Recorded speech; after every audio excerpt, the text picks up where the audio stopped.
How are you, punters? I'm Reverend Bob and welcome to the Torque Show. Couple of very tasty motors, make no mistake. Want to see more? Here's what's coming up this week. Lynn Rogers talks a load of hot air as she looks at turbochargers. Aussie Iceman Bob Darwin looks at the sweetest X5 on the road. And of course, we've got another fantastic leg of our wicked rolling road competition. This show is going to be sorted.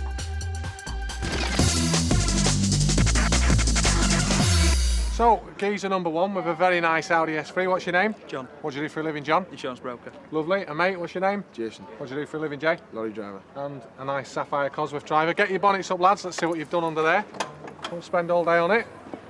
Now then, briefly tell me, John, without giving us your life story, what have you done under there? Quite simple, just a remap TCU and a dump valve. Right, so not too much fiddling. Brake horsepower-wise, what do you reckon it's going to be? About 250. Tasty. Very nice.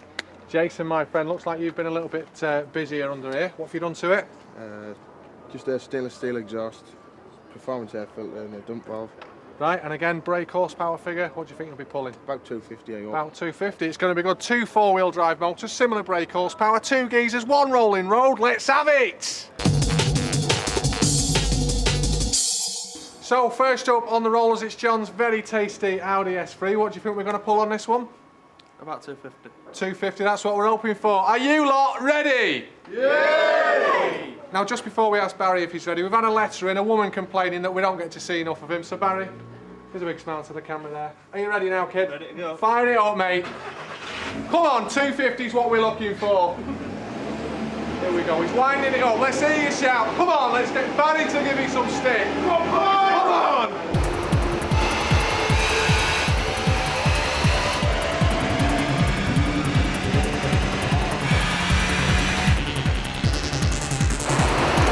Well, it's a gorgeous car, but was it a gorgeous run, Billy, mate? What's the verdict? 243. 243, you gutted, John? Definitely. Actually, I'm not. It wasn't what you wanted, but I like these cars, and I think that's a sweet brake horsepower figure. In fact, it's time for a moment. That's enough of that, though. Jason, mate, with your Cosworth, do you think you're going to top that? No bother. You confident? Hope so. Fantastic. We'll find out very soon, because now we're going over to Lynn Rogers for some more top tuning tips. Cheers, Rev. Now, I've got to agree with him, that Audi is one beautiful car. Now, it's not just four-wheel drive and a geezer behind the wheel that those two cars on the rolling road have in common. Oh, no. They've both got turbochargers. And if you've ever wondered what they do and how they do it, today, with the help of our friendly expert, Simon from One Into Cars, we're going to get down to the nitty-gritty. It's time to pump that power with turbos!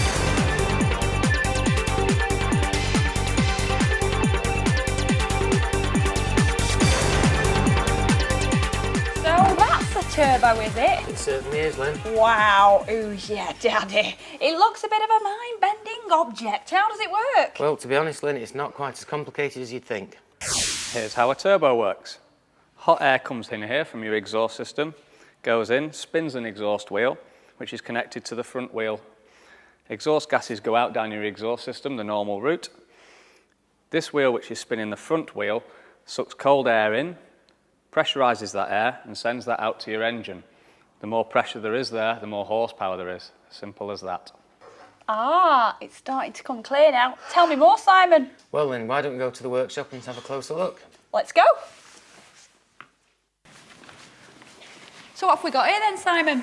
Well, this is the Mitsubishi Lancer Evo 7. It's the RS version, so it's the light body. Okay. And this is a good example to show you because it has got the larger turbo fitted. Okay, turbo. So is that the turbo there? Yep, that's the turbo just mounted under the manifold. Excellent. So how difficult is it to fit? Is it a case of having to pull the whole engine out before you can fit the turbo? No, to fit the turbo, as you can see, it's mounted under the manifold. You unbolt the manifold and then you can fasten the turbo where the existing one was. It's not just a question, as you can see, of fitting the turbo at the front there. On this car, for example, we've got a fuel delivery system in the boot because it needs more fuel because it's a bigger turbo. Right, in the boot? In the boot, yes. Okay. We've also changed change the airflow. We have to put larger injectors into it. All the ECU, which is the engine management system, has to be changed to cater for the larger turbo. Okay, so once the engine's mapped, how much extra power is it really going to give you? Well, this is a standard car. To give you an example, is 280 brake horsepower. That's a very large turbo, which is 25G titanium turbo, which can boost up to 550 brake horse. This actual vehicle is running at 440. Okay, so maximum turbo boost on this is 550. 550. Unbelievable. All right, without getting too technical then, Si, for a girlie like me, what's actually inside the turbo and how does it actually work inside? Right, well, I think for that we're going to meet Clive again. Okay. Okay, let's What go. are we waiting for? Hi, Clive. Hello. Hello. Right, we saw your fabby diagram earlier on. Yeah. Could you just recap again for the likes of me with your real McCoy here? I certainly will. Right, this is a big turbo. It's off a truck. Yep. It's what we use to show people. It's a bit clearer because it's bigger. Right. Here, nearest to you, you've got the actual front end of the turbo, Yep. which is where the air comes in, gets pressurised in here and goes into your engine. This is the bit that actually generates that pressure, where the exhaust gases come in, go down your exhaust system and spin the wheel in the front there to generate your boost pressure. Excellent. It's all coming clear now. And one other thing, you know that hissing noise, that kind of you hear, is that something to do with the turbo as well? It's a bit further down the line. Because you've generated a pressure in here, when you lift off your throttle, that has to go somewhere and it goes Right. out the dump valve and it lets one off. It lets one off. Thanks, Clive. Okay, so the big question on everyone's lips, how much of a big hole in my back pocket is all this gonna burn? Okay, for the Evo 7 that we saw earlier, you're looking around £3,000 for the kit. For a hybrid for an RS turbo, anything from £500 upwards. We all recommend that you seek professional advice or get a professional to fit it for you. So, definitely not just a load of hot air when it comes to turbochargers. Don't forget, if you've got any questions for us here at the show, drop us an email via the website menandmotors.co.uk. Well, that's it from me this week. We're back to the rolling road now to see if RS is better than S3. Ciao! Bye! Lynn Rogers can give me tuning tips any day. Well, earlier on in the show, we saw John's S3 Audi pull 243 on the rolling road. Jay, we're going to beat that. Yeah, no. You're hoping for 250? Hopefully. What do you lot reckon? Yeah! Oh, they were a bit hesitant, but I think we might be on a winner. You ready, Barry? Ready to go. Fire it up, mates. Anytime today. Hey! Go on. Step back in there, John. What, Barry? Give me some stick. Let's hear it for Barry. Come on.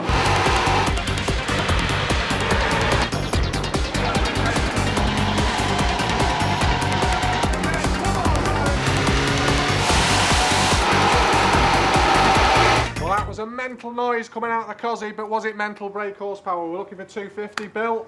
246. 246 down, but Johnny boy, he's beat you by 3 brake horse. Round of applause for both cars, though. Enough respect, but Jason, mate, you are the winner.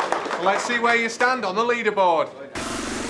So Jason's gorgeous Sapphire Cosworth 246 brake puts him in 3rd spot, but still, top of the tree, Martin Boost Bradshaw with that beautiful Supra. That is the car to beat.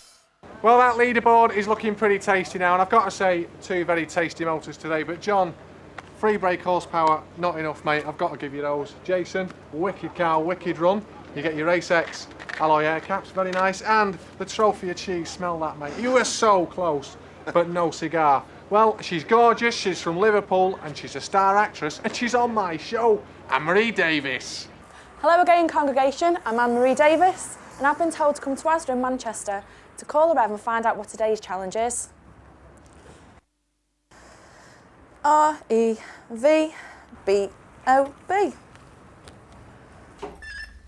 Oh, you carry on, love, don't worry. Hello? Hi Rev, it's Anne-Marie. Anne-Marie, how are you, sweetheart? Yeah, oh, you want your challenge, don't you? Hey, me and a big man upstairs, we've been chatting, love, and we've decided it's just been way too easy these 5 weeks, so we've got a blinder for you. Right, you need a brand new car, but there's so many out there, you don't know which one to choose from. So you've basically got to get 1 second, love, you missed a bit around this side. You've basically got to get 5 punters to give you a test drive in their car. But don't worry, you don't actually have to move it anywhere. Just put the keys in the ignition and we'll call it job sorted. All right, sweetheart, best of luck. Away you go. Oh no, that doesn't sound too easy. Let's give it a go. Excuse me. Are you in a car? Yeah, what car do you drive? Golf. Is there any chance I could have a little go of your car around the car park? I'm thinking of buying a car and I don't know which car to get, you see. Go to a VW dealer, go for test drive. Okay then, thank you. What car do you drive? Why? Because I'm thinking of buying a car, you see, and I don't know what car to buy. I'm just wondering if you could just give me a test drive of your car just round the car park. No, sorry. No.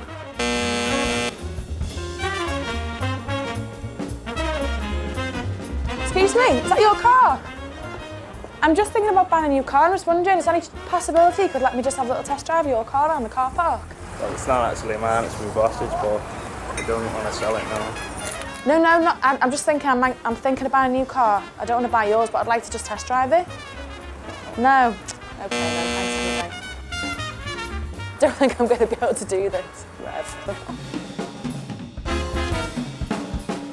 Excuse me. Are you driving a car? Yeah. What car is it? I'm just wondering. I'm thinking of buying a car, and I'm just wondering if I could just test drive your car around the car park, please.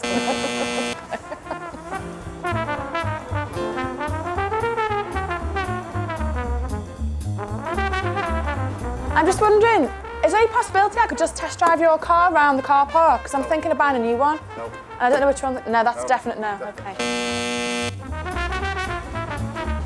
Only 2 minutes to go. What am I going to do? There's nobody around. Everyone's saying no.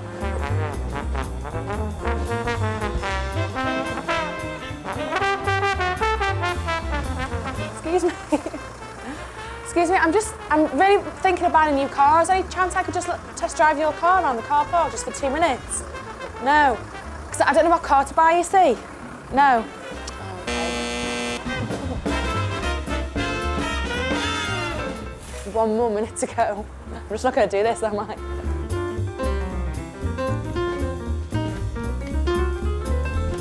Are you in a car? Yeah, you are in a car. Oh, right, okay. Is this your car? No. Are you in a car? Yeah. Yeah. Well, no, but I'm off work sick, so... Oh, right, okay.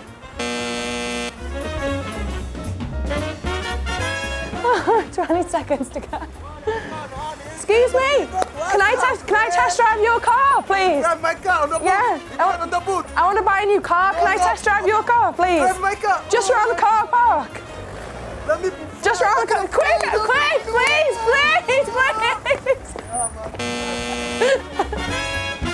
Time's up. I haven't done it, Rev. Going on quite thick this week, innit? If they ever saw me getting this lot, I'd be the ridicule of the parish, you know. Oh, it might be her. Hello? Hi, Rev. It's Anne-Marie. I'm really sorry I've let you down. Oh, hey, you broke, that was five, nearly 6 in a row. Not to worry, sweetheart. These Manchester lot are just not as friendly as last week. Hey, we'll set you another one next week, but hey, well done for trying anyway. See you soon. Sorry, Rev. Bye. All right, speak to you soon. Are we done? Yep, finished. I've got to go, punters. Nearly time for Match the Arch. Hey, I tell you what, this makes them other car shows look a bit tame, doesn't it?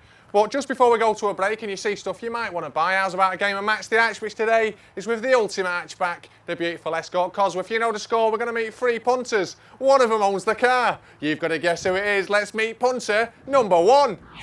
Here we go then. Punter number 1, take it away. My name's Ulti. I like this Escort Cosworth because it's a wicked colour. Hey, Pacifica Blue, you can't beat it. It could be Ulti's car. And punter number 2. Hi, my name's James. I like my Escort Cosworth because it's rally style wheels. Hey, that's a tasty set of alloys. It could be James's car. And last but not least, punter number 3. Hiya, my name's Daniel and I like my Cosy because it's rapid. Hey, they don't come much faster. It could be Daniel's motor. A sort of big question is, which one of them lucky lads owns this beautiful Escort Cosworth? I don't honestly know and I wouldn't lie to you. I'm a priest, but we will have all the answers in part 2 as well as plenty of this. If you thought you could only watch telly from the comfort of your home, think again, because after the break we look at a BMW X5 with more tellies in it than a department store.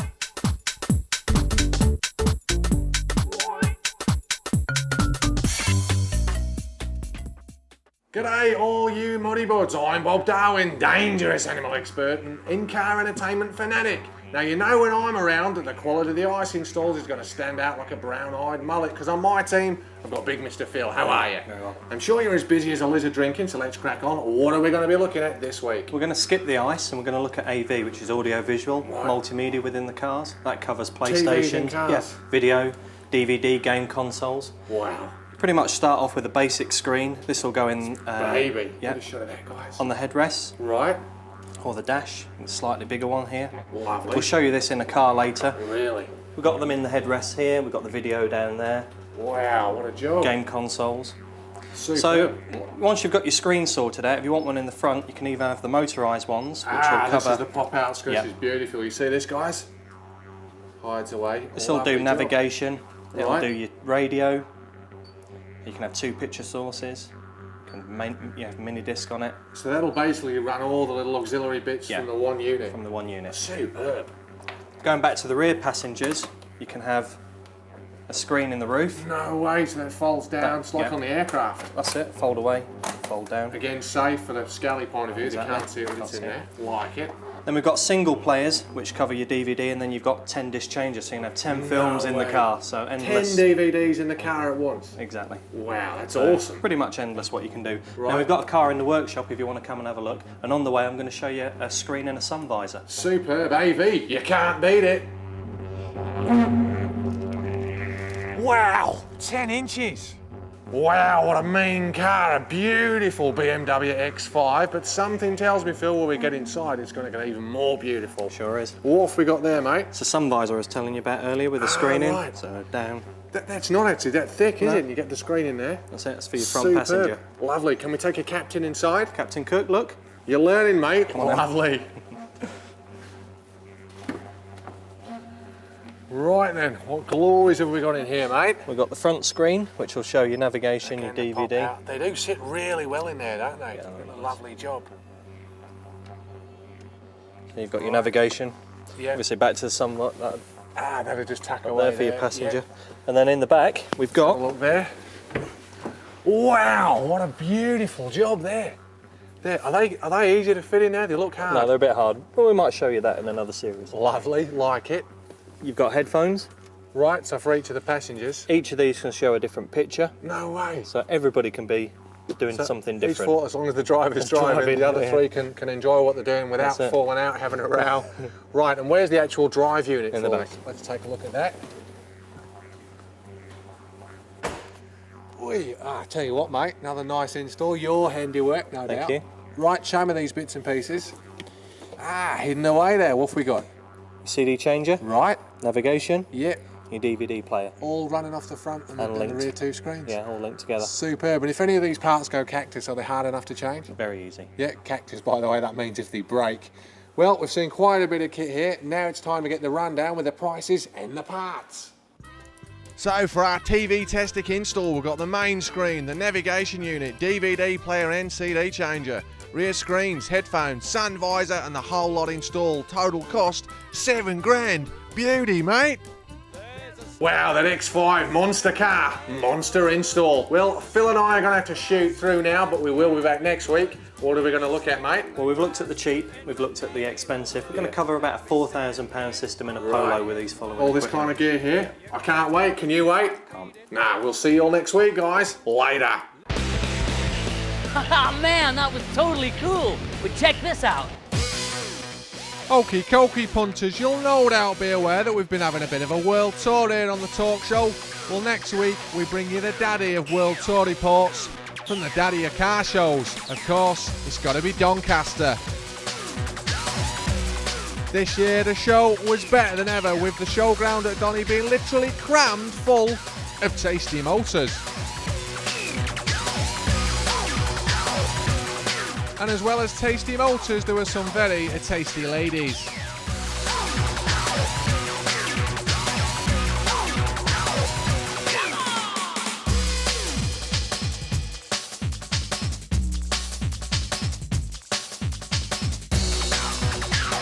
So whatever car floats your boat, be it a Honda,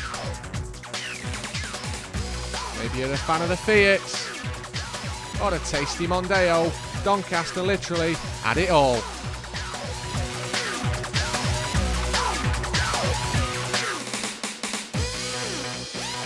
So make sure you check out all the best bits of Doncaster next week on the Torque Show. And as an extra special guest, we've got Jackie Degg on the show. You can't beat it. Please. I can't. Come on. I can't, I'm a priest. Come on. Oh, you, do one. You what? And a cheeky, and I can't. What a load of rubbish. What? And that's out of. Oh, all right, viewers. Just reading one of my fan letters there. Actually, from the TV bosses saying how much they like Max the Hatch. But you know, it's not always nice letters. Occasionally, we do get the odd disgruntled viewer, and we've had one who keeps ringing in saying it's wrong for a man of the cloth to be larking about in fast motors, doing rolling road tests, that sort of thing. And I think you're well out of order. You know who you are, yeah. But to everyone else, I'm just going to show you that I am right and read you a passage from the good book that just applies to this very situation. A man of the cloth shall not date foxy women. A man of the cloth shall not go naked swimming. A man of the cloth shall not wear sexy bras. Well, not every day. But a man of the cloth can drive tasty cars. And that's what I do. The tastier the better, and if you don't like it, it's tough. I mean, all them years ago, as my good mate Vanilla Ice said, priest gotta have fun too. Yeah? And I agree with him, that's all I do, have a bit of fun. Don't take it so seriously, just keep your cars looking nice. We'll be back next week with a talk show, but until then, just remember that the big man upstairs, he loves every one of you. Later. Next week, we kiss some lovely RS down at the Rolling Road Centre. Lynn Rogers' last tuning tip looks at chipping your motor, and don't forget, we've got Doncaster. Now I like a laugh as much as the next man. With this show, I just can't stop.